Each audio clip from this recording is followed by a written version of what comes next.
ये पूरा की पूरा यूरोप जो है ये फिलहाल सुर्खियों में है।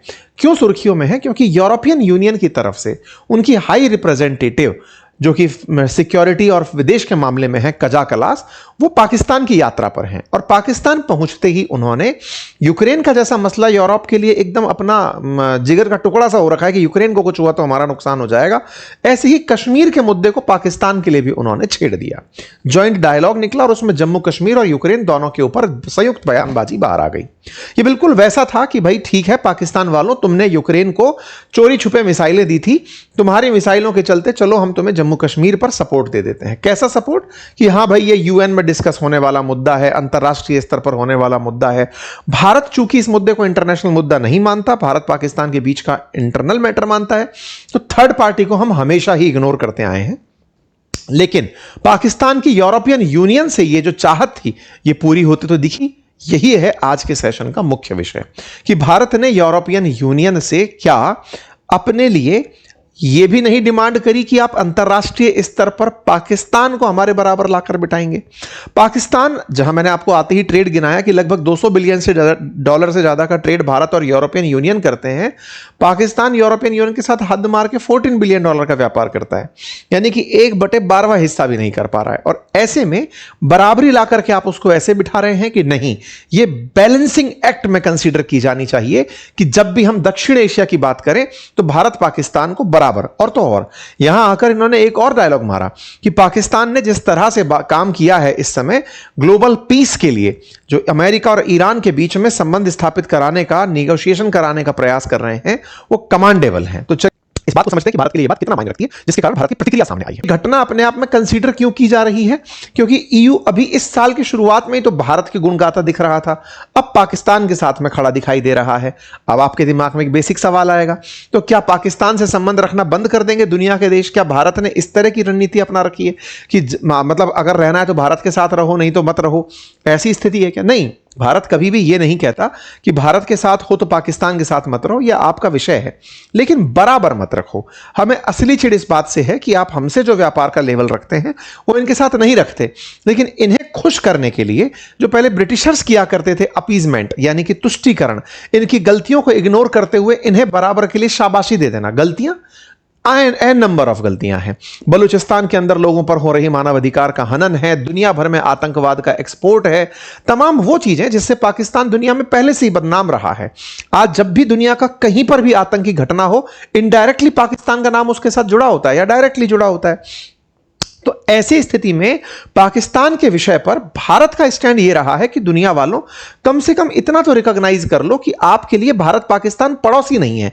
मतलब ऐसे ना समझा जाए कि पड़ोसी की तरह इक्वल ट्रीटमेंट दे देंगे, आप हमें वो कर रहे हैं। आप में से कुछ लोग कहेंगे सर अपन भी तो यही करते हैं रशिया यूक्रेन के मामले में, अपन भी तो दुनिया के बहुत से मामलों में ऐसा ही करते हैं। तो भैया इसका मतलब यह हुआ कि भारत भी जब दुनिया को बैलेंसिंग एक्ट में लेकर चलता है तो फिर यह भी हमको लेकर चल रहे हैं। लेकिन भारत यूएन चार्टर का एक बहुत बड़ा बिंदु मानता है, और वो कौन सा है? कि दुनिया में इंटरनल मैटर्स पर कोई दूसरा देश प्रतिक्रिया ना दे।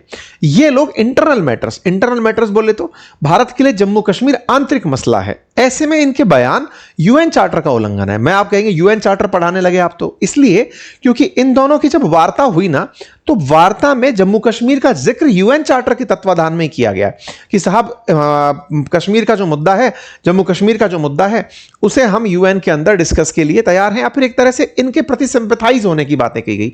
तो यहां पर आप इनकी सारी की सारी मीटिंग्स देख सकते हैं, और यहां पर इन्होंने अपनी तरफ से जो बातें कही उसमें सबसे बड़ी बात थी कि Pakistan is a major regional power और and an important partner for EU, और साथ ही साथ में I commended Pakistan for its key role in facilitating US Iran talk, कि तुमने बहुत बढ़िया किया, तुमने इनकी जो बातचीत कराई और तुम एक मेजर रीजनल पावर बनकर के निकले हो, इसके लिए बधाई। और Pakistan largest export destination, Pakistan के लार्जेस्ट एक्सपोर्ट डेस्टिनेशन के रूप में यूरोपियन यूनियन है, और हमारे लिए तुम जीएसपी प्लस की धारणा रखते हो, यानी कि गुड्स एक्सपोर्ट के अंदर हम तुम्हें प्रेफरेंस देते हैं generalized scheme of preferential plus के अंदर। तो कुल मिलाकर पाकिस्तान के साथ ट्रेड में प्रेफरेंसेस दिए जा रहे हैं, रीजनल पावर माना जा रहा है, बधाइयां दी जा रही हैं कि तुमने बहुत अच्छे से काम किया। इन सबके साथ साथ कश्मीर के मसले पर, जिसमें कि पाकिस्तान पक्ष जम्मू कश्मीर के मुद्दे पर जानकारी दी और यूरोपीय संघ ने यूक्रेन के मसले पर जानकारी दी और कहा कि Pakistan side briefed on the issue of Jammu Kashmir, EU side briefed on the issue of Russia war against Ukraine, both side expressed support to peaceful resolution of conflict through dialogue and diplomacy in accordance with the principle of UN charter. मतलब कि इन मसलों का समाधान UN charter के according हो, यह बातें इन्होंने बोली। आप कहेंगे सर इतनी सी बात पर ऑफेंड होने की क्या जरूरत है? देखो साहब, ऑफेंड होने की जरूरत सबसे बड़ी यह है कि यूएन के अंदर यह मसला डिस्कशन का विषय नहीं है। भारत का और पाकिस्तान का आपसी मसला है, और चूंकि जम्मू कश्मीर भारत का अभिन्न अंग है तो यह हमारा मसला है, तो अंतरराष्ट्रीय स्तर पर क्यों डिस्कस हो? हमारे क्षेत्र को पाकिस्तान ने कब्जा करके रखा हुआ है, तो यह अंतरराष्ट्रीय मसला क्यों हो? यह दो देशों का मामला है, निपट लेंगे। ऐसे ही रशिया यूक्रेन का जो मसला है, ये दो देशों का मसला है। आप लोगों ने इस मसले में पाकिस्तान का साथ इसलिए पाया क्योंकि पाकिस्तान रशिया के साथ नहीं है, रशिया पाकिस्तान को नहीं चाह रहा है। ऐसे में आपको खुलकर उसका समर्थन यूक्रेन के मामले में मिल रहा है। हमने कई ऐसी सूचनाएं पहले भी आपके साथ साझा की हैं कि पाकिस्तान से जो वॉर एम्यूनिशन है वो यूक्रेन के पक्ष में भेजे गए हैं। तो ऐसे में इन्होंने साथ निभाया कि तुम यूक्रेन पर साथ हो तो जम्मू कश्मीर के मुद्दे को हम तुम्हारे लिए यूएन में ले जाने को तैयार हैं। ये जब बात निकल कर आई तो इसकी प्रतिक्रियाएं भी आना लाजमी थी। तो पाकिस्तानियों ने इसको इस तरह से दिखाया कि लो भारत वालों, अभी कुछ दिन पहले तुम्ही ने इनका सम्मान किया था जब ट्रेड डील की थी, कहा था कि मदर ऑफ ऑल डील साइल हो गई है। भारत के प्रधानमंत्री ने बाकायदा इनके चीफ को बुला करके सम्मानित किया था, तमाम प्रकार के टैरिफ्स घटाए गए थे। 18 साल से चला आ रहा मसला वो सॉर्ट हो गया था। उर्सुला वॉन डेन आई थी जिन्होंने तमाम तारीफें की थी, और ट्रेड डील्स की बातें निकल कर आई कि भारत लगभग 7 लाख करोड़ का एक्सपोर्ट करता है तो ईयू 5.5 लाख करोड़ का करता है, भारत को फायदा होता है। तमाम बातें निकल कर आई थी। उसी में कजाकलास भी आई थी। कजाकलास 26 जनवरी की घटना है, तो उन्होंने इस बात को बड़ा अच्छा मोमेंटम भी बताया था। तस्वीरों में आप देख सकते हैं, बैठे हुए विक्रम मिस्त्री जी के साथ में, आपको तस्वीरों में दिख जाएंगे।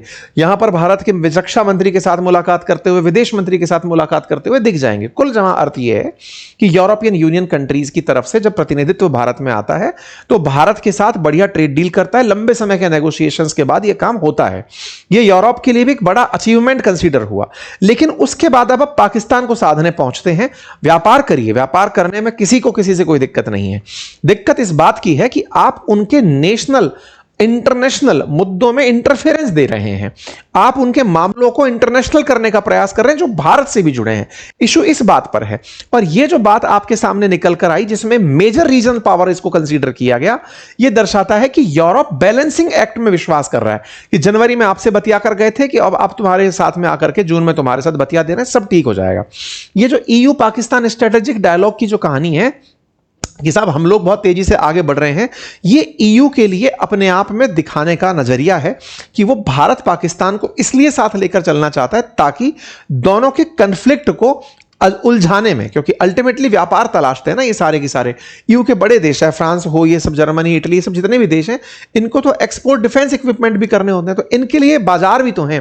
तो ऐसे में इन मसलों को ये उलझा के साथ साथ चल रहे होते हैं। भारत के लिए क्या मेजर टेक अवे है? टेक अवे ये है कि पिछली साल भी इन्होंने ऐसे ही किया था, तब भी हमने ट्रेड डील तो इस साल ही की इनके साथ में। तो इनका चरित्र हमेशा ऐसा रहा है। ये भारत पाकिस्तान को बैलेंस करने की नीति बनाते चले हैं। अब सवाल ये ऐसा करते क्यों हैं? तो सबसे बड़ा कारण है कि साहब यूक्रेन मसले पर भारत इनको सपोर्ट नहीं दे पाया। बहुत से ऐसे मसले हैं जिस पर ये खुद चाहते हैं कि पाकिस्तान की खिलाफत करें, नहीं कर पाते। जैसे ट्रंप ने पाकिस्तान को सर पे चढ़ा के बिठा रखा है। क्यों? क्योंकि ट्रंप ने मानता है कि पाकिस्तान जो है वही जाके ईरान से बात करेगा। तो इनके पास कोई ऑप्शन ही नहीं है कि ठीक है भाई अमेरिका कह रहा है तो हम अमेरिका के पीछे चल ही रहे हैं। जिस यूएन चार्टर के तहत इन्होंने ये बात करी, उसी यूएन चार्टर के अंदर किसी देश के आंतरिक मामलों में इंटरफेयर करना गलत है, लेकिन इन्होंने किया। तो ये सेलेक्टिवली ये जो काम करते हैं, ये दर्शाता है कि ईयू भी कंफ्यूज है अपने फ्यूचर को डिसाइड करने में। भारत को क्या करना चाहिए? इग्नोर करना चाहिए। भारत के लिए भी केवल एक बयान जैसा होना चाहिए कि हाँ हाँ आए थे, बयान दिए थे। जिस पाकिस्तान को तुम रीजनल पावर बता रहे हो, जिसको तुम इस तरह की तारीफें दे रहे हो, वहीं की बलूच लिबरेशन आर्मी इनके लिए लिखकर भेजती है पैगाम कि मैडम जी इतनी ज्यादा अत्याचार करते हैं बलूचिस्तान पर ये लोग, मानवाधिकार के नाम पर कुछ नहीं है, इंसानी सुविधाओं के नाम पर कुछ नहीं है, लोगों को आए दिन इस तरह से अगवा और गायब कर दिया जा रहा है। आप लोग इन्हें रीजनल पावर ट्रीट कर रहे हैं, कह रहे हैं कि ये बहुत अच्छा सहयोग दे रहे हैं। तो कुल मिलाकर बात यह है कि यूरोपियन यूनियन का ये जो बर्ताव है, इसे हमें इग्नोर करके आगे ही बढ़ जाना चाहिए। भारत को चाहिए कि कश्मीर के मसले को लंबा ना खींचे, खत्म ही कर दे कि ले जा करके चलो भाई, दुनिया में इतनी वॉर छिड़ रही हैं, एक और छिड़ जाएगी, अपडेटेड हो जाएंगी चीजें। आपको क्या लगता है, ऐसी फीलिंग नहीं आती कि भारत एक दिन इसी युद्ध के काल में अमेरिका ईरान उलझे पड़े हैं, रशिया यूक्रेन उलझे पड़े हैं, सब लोग चल रहे हैं, अपन भी अपना अपना काम निपटा के चले आए? क्या लगता है आपको? हालांकि इसकी कुछ टेक्निकलिटीज हैं, आप में से कुछ जिम्मेदार श्रोता कहेंगे कि नहीं सर, आप युद्ध के अंदर समझते नहीं है कितना नुकसान हो सकता है, लेकिन रोज का नुकसान से बेहतर एक दिन का नुकसान है। कुछ इस विचार के भी अगर साथी हैं तो कमेंट बॉक्स में जरूर बताएं।